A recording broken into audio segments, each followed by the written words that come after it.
Good morning সকলকে। কেমন আছেন সবাই? আর কেস আর্ট অ্যান্ড ফান চ্যানেলে সকলকে স্বাগত। আজ শনিবার, জন্মাষ্টমী। তো আমি সকাল সকাল স্নান সেরে কাকিমার বাড়িতে হাজির। এখানে ধুতি পরে রেডি হচ্ছি। আমাকে দেখে বোঝাই যাচ্ছে যে আজ কাকিমার বাড়িতে গোপালের পুজো আছে, তো সেই জন্য আমি রেডি হয়ে যাচ্ছি।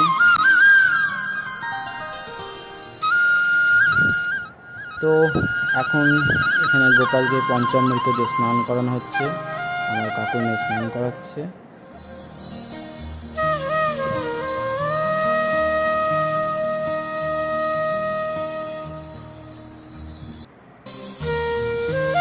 এরপর আমি গোপালকে শৃঙ্গার করব।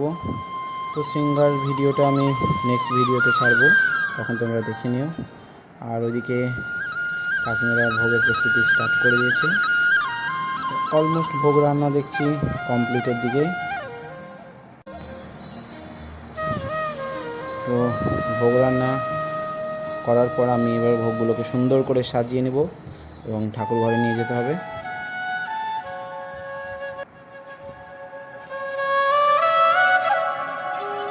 তো ভোগগুলোকে আমি ঠাকুর ঘরে সুন্দর করে নিয়ে যাচ্ছি এবং অনেকগুলো ভোগ পদ রান্না হয়েছে, তো সেগুলোকে আমি সুন্দর করে সাজিয়ে দেবো এক করে।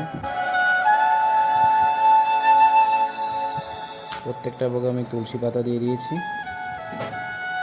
এটা মাস্ট লাগবেই। আর হ্যাঁ, তোমাদের তো বললাম গোপালের শৃঙ্গার নেক্সট ভিডিওতে দেখতে পাবে। তো আর বেশি দেরি করব না, 12টা অলমোস্ট বেজে গেল। গোপালের পুজো স্টার্ট করলাম, আরতি শুরু করে দিয়েছি। অনেক হয়তো ভাবতে পারো ব্রাহ্মণ ছাড়া পুজো দিচ্ছি, কিন্তু আমরা মনে করি ভগবানকে মন থেকে যা নিবেদন করবো ভগবান সেটা প্রসন্ন হয়ে গ্রহণ করবে।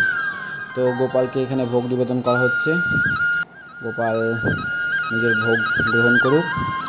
ভিডিওটা আর বেশি বড় করব না। তো ভিডিওটা আজকে এই পর্যন্তই। দেখা হবে নেক্সট ব্লগে। আমার ভিডিও যদি আপনাদের ভালো লাগে অবশ্যই লাইক, কমেন্ট, শেয়ার করবেন। আর হ্যাঁ, ফলো করতে ভুলবেন না। সকলে ভালো থাকবেন। দেখা হবে নেক্সট ব্লগ। আজকের মতো টাটা। জয় গোপাল।